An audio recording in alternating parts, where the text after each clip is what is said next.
Hello, everybody. Welcome back. I'm sorry if you hear a loud noise, by the way. I have a fan going in this temperate room. Today we are reading this this next page. It's called Supernatural. This could be a lot of things, so let's see what it's about. When it seems like absolutely everything is going wrong, trust me. When your life feels more and more out of control, trust me. Oh no. That's not what usually pops into your mind first, is it? When you've missed the bus, lost your best friend, and the dog really did eat your homework, your first response is to complain. That's only natural. But whining and complaining are like jumping on a giant slide. Once you start down, you only go faster and faster, with more of the same thing, whining and complaining. And at the bottom of the slide, there's nothing but a big pit of self-pity. Put on the brakes. Don't do the natural thing. Do what is beyond natural. Do what is supernatural.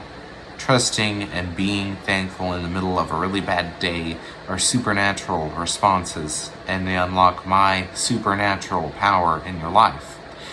I'll see you through whatever mess you're in and fill you up with my peace, which is beyond your understanding. Well then.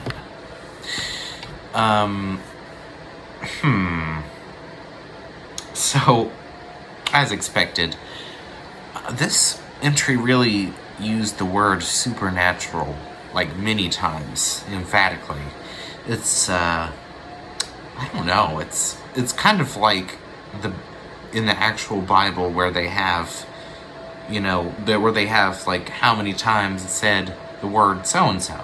It kind of, like, you can tell it's trying to get across something really important, and about all of these are important. But this highlights quite possibly the most important theme, and that is trust. And a big part of the opposite of that is complaining about whatever happens. And it is, I guess for some people especially, it's hard not to complain. I don't know if it's, for some people, a conversation mechanism or just to try and relate to people. I try really hard not to complain about stuff unless I need to tell somebody something. Or if I just want to relate to somebody. That's one reason you may do it. If you struggle to relate to people, especially if you've gone through something other people can relate to. Maybe even just to start a conversation. It's not always about consoling each other, although that can be a big part. And support is important too.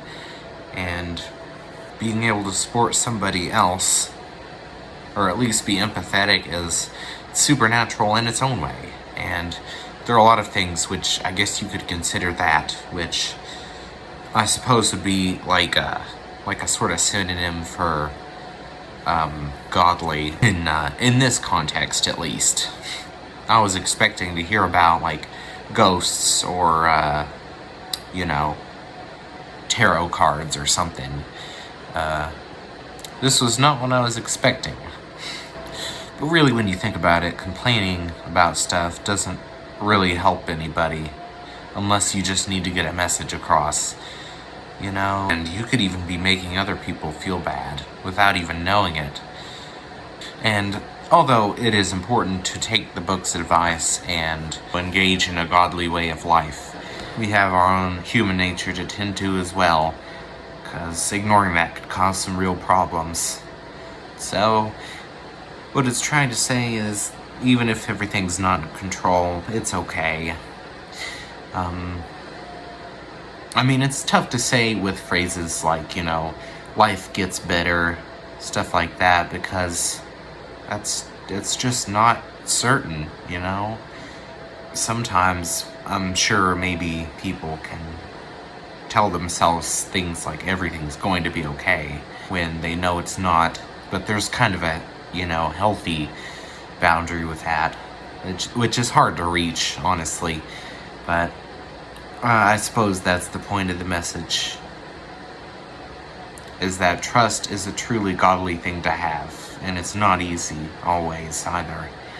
And I heard that, I